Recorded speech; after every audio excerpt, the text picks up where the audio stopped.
Welcome back, everybody. Today I'm going to teach you how to get a feed view in Notion's simple content calendar for social media planning. This new view type transforms your database into a visually streamlined format that makes managing and planning your social media content much easier and more intuitive. First, open Notion and select your workspace from the left sidebar. Once you're in, navigate to the page where your content calendar or social media database is located. This is typically where you've been tracking all your posts, dates, and content details in a table format. Now look at the top left of your database, right near the current view name. You'll see a plus button next to the database view tabs. Click on this button to add a new view. A drop-down menu will appear with several view options available. From this menu, select Feed as your new view type. This is the key step that enables the visual card-based layout.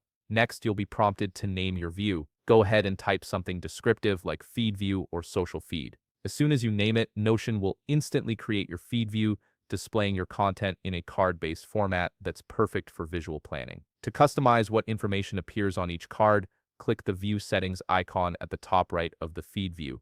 It looks like sliding scales or sliders.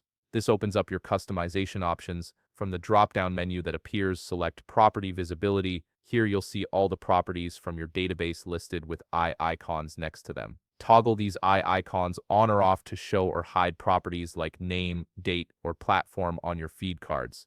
This helps you focus only on the most important information at a glance. If you want to refine what content appears in your feed, click Filter at the top. You can add filters to display only specific items, for example, filtering posts by status to show only items marked as posted or scheduled.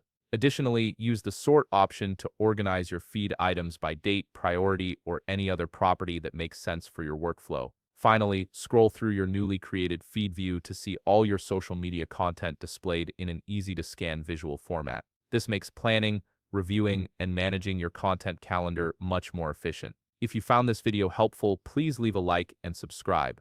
Thanks for watching.